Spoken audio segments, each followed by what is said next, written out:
Every morning, the countdown begins for the markets with meticulous research and analysis designed to help you capitalize on the trading day.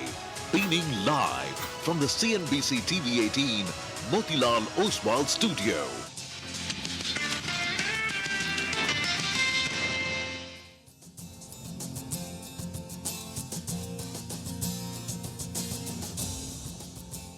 Good morning. You're with us here on a fresh new edition of Bazaar Morning Call. It's a Thursday morning, and if you were thinking that maybe as we wind down the week, things are going to get a little slower with all the earnings madness, well, it's not. It's getting quicker. It's getting fast-paced. And news has been at a frenetic pace since last evening. We're coming to you from the CNBC TV 18 Motilal Oswal studios. There is the FOMC, which is a non-event. There are tariffs and there are earnings. I'm Prashant Surbi. Nigel with me. Guys, good morning. Guys, good morning. 25 is the new number. Yeah. That seems to be our number. Let's see, how we'll digest it. Well, indeed, and add to all the cues that Prashant stated, today is the monthly expiry as well. So add to the volatility. We've got some green on the screen. That's Prashant. Let's see whether or not there is some pullback, because otherwise it could be a pretty much a red-looking screen to kickstart trade. But don't rule out a bounce back. Let's see how it goes. Can you guys make out on air that it's green? Yeah. It's there, the tie, everything. It's the biggest support the Bulls can hope for, at least at the start. All of us know that the 25% tariff has been announced on Indian exports to the US. But then there is a soundbite as well, which I think is important to note. Actually, it's very important to note, because the soundbite which we will play now suggests that there is still room for negotiation, talks, and this is President Trump himself indicating that, well, we will decide by the end of the week. That's essentially tentatively where he left off. Listen in. Well, we're negotiating right now, and it's also BRICS. They have BRICS, which is basically a group of countries that are anti the United States, and India is a member of that, if you can believe it. It's an attack on the dollar, and we're not going to let anybody attack the dollar. So it's partially BRICS, and it's partially the trade situation. It's the deficit. We had a tremendous deficit. So, as you know, Prime Minister Modi is a friend of mine, but they don't do very much business in terms of business with us.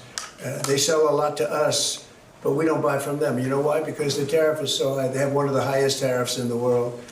Now, they're willing to cut it very substantially, but we'll see what happens. We're talking to India now. We'll see what happens. It doesn't matter too much whether we have a deal or whether we charge them a certain tariff. But you'll know at the end of this week. August 1st is a very big day for this country, because money is going to pour into the United States like we've never seen before. Okay, well, the tariffs are here, and this is essentially what I want to start with. The simple table, I think, is the crux of why this feels bad, right? 25% is what President Trump is saying that Indian exports will be hit with in terms of tariffs. Plus, there is an unspecified penalty for buying oil from Russia and military equipment, which we've done for decades from Russia. Now, that unspecified, forget it. We don't know what that is. Maybe it's just a threat, sort of being dangled to bring India down to what President Trump wants to. We don't know if it may materialize as well. Let's just work with what we know, 25%. And the reason why I'm saying the 25%, of course, and we'll sort of, discuss this in greater detail, impact to the economy expressed as a percentage of GDP could be between 0.2 to 0.5%. These numbers are not new. In April, when President Trump in that White House garden, handed out tariff rates to countries, it was 26% for India. So these estimates were calculated back then. And now it is 25%. So that number is surprising, but it's not a shocker. But I think where the disappointment comes in is that when we started all of this in March and April, the expectation, the real expectation in India was that we will actually have a competitive advantage. We will be able to leapfrog by making a good deal with the US and be able to sell to the largest consumer market in the world, which is the United States of America. And we'll be able to sort of, negotiate a lower tariff rate while selling into the US, as compared to Asian peers, as compared to even some of the Western countries, et cetera, et cetera. That has not happened, and I think that is the disappointment here. So just look at this. India, 25% plus penalty. Forget the penalty for now. And look at the other rates. I mean, I think I don't need to sort of explain this. EU 15, South Korea, I think, has come out this morning, right? 15%, Vietnam, Philippines, Indonesia, Japan. And if you remember, President Trump and his first term, China plus one was a big theme back then as well. But back then, it was Vietnam, Cambodia, etc., which emerged as winners out of that 4-year President Trump's first term. And expectation was that we will sort of get our foot in the door as well. We still may. This is still, what has been issued on Truth Social. Let's move along. There is no letter which has been sent out. There is no executive order yet. You heard that soundbite from President Trump, which says that, we will know by the end of the week, and we are still talking to them. There is that bilateral trade agreement which we are negotiating, which seems to be in an advanced stage. But at this point in time, I think that is the disappointment which we'll have to sort of contend with. The Indian government officials' response has been very clear that they will not compromise. We will not compromise on sectors like agriculture, etc. And I'm only sort of putting this out because the statement makes it very clear that, we're not going to back off and we're not going to give in terms of open access to agriculture, etc. So that's the tariff bit that I want to put out. And of course, we'll get you lots of opinion as we go along. But prima facie, near term, this is, of course, can't be read as positive unless something quickly is negotiated. Now, markets, of course, on the FOMC front, read the decision as hawkish. The commentary is hawkish. I mean, actually, Chair Powell did not say this or that. He said we'll be data dependent, which the Fed always is. The market, though, was perhaps hoping for an explicit direction from the Fed that September there is a cut coming, which was not the case. And hence, if you look at market pricing, about 10 basis points of cut has been removed from the pricing for 2025. Market reaction is on your screen. The 10-year was up.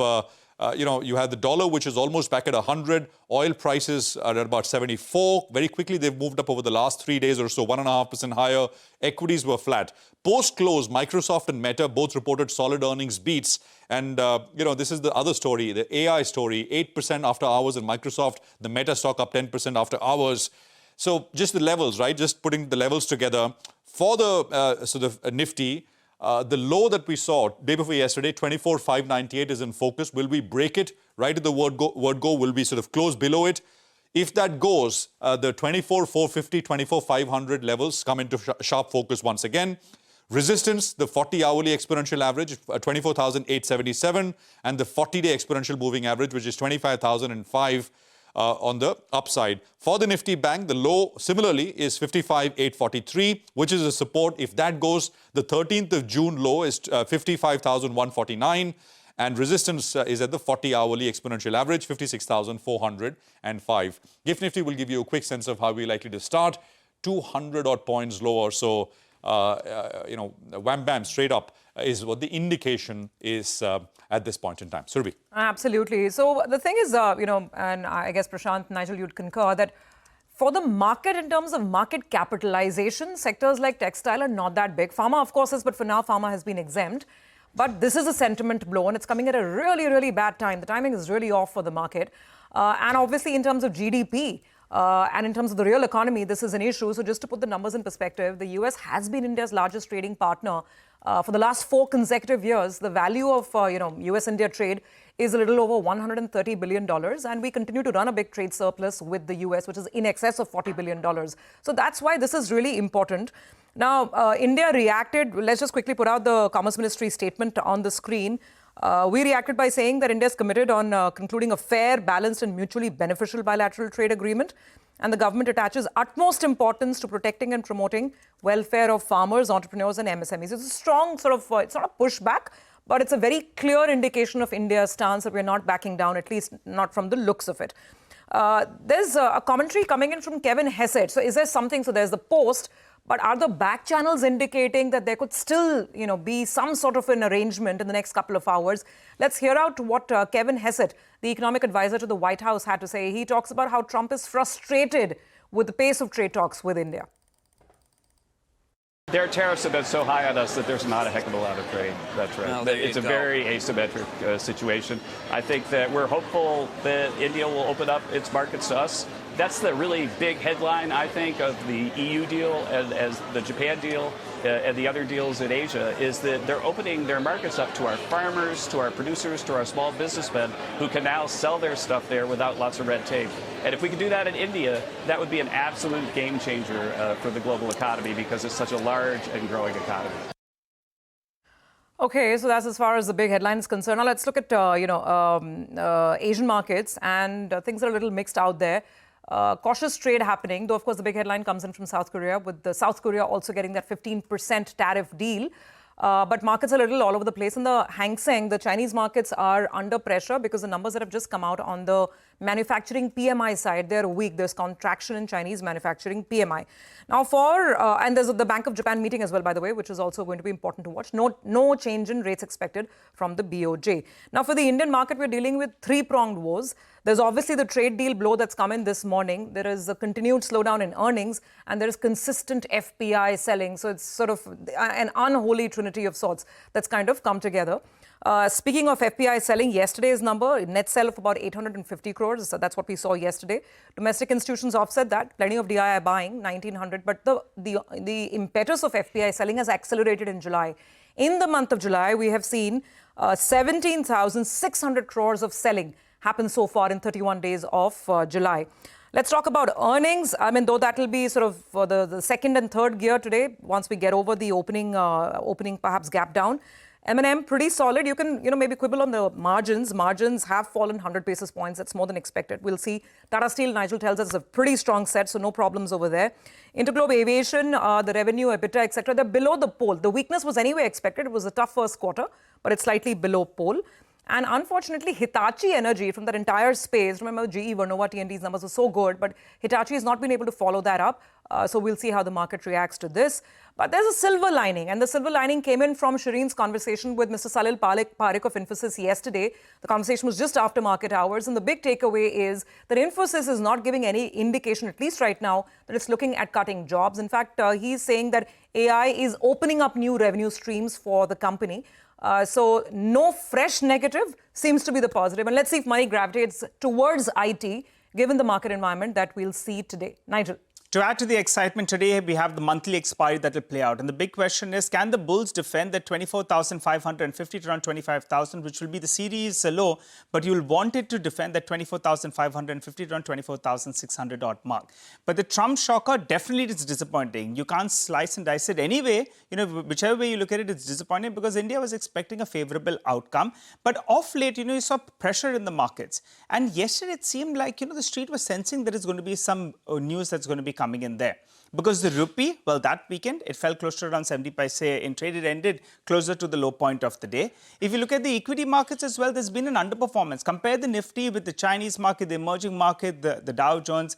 India has been a relative underperformer in the last 1 month or so. So that's telling you that, maybe the street was sensing there is going to be some bad news. And finally, the FIs, the flows in the cash market have been very, very subdued. And they've added shorts. In fact, from the start of the series, the net short positions are up by close to around 5 times to around 1.7 lakh contracts. Moving to what they did yesterday, no prizes for guessing. They added shorts yet again. Short positioning at around 86% or thereabouts.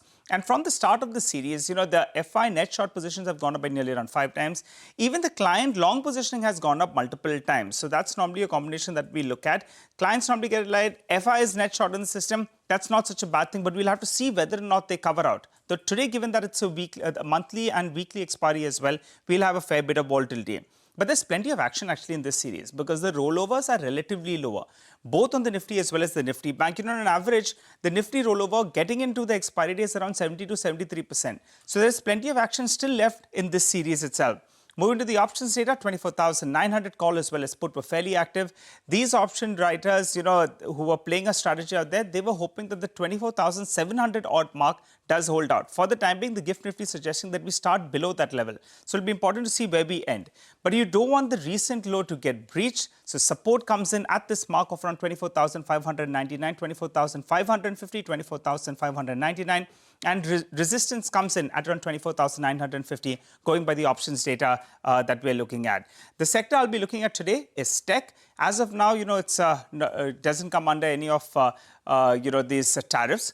It's been a relative underperformer. There'll be some depreciation that we're seeing on the Indian rupee as well. So interesting to see whether tech could be the place to hide just in the near term. Macro struggles continue, but otherwise, let's see whether or not tech can outperform. And the Nifty Bank, if the Nifty needs to fight back, then both these two levels are important. The 20 and the 50 DMA become the resistance zones that we're looking at. So disappointing stuff coming in overnight, but it appears the street sniffed it in the last month or so. Can the Bulls somehow work a miracle? Can they prevail by the end of the day? We'll see.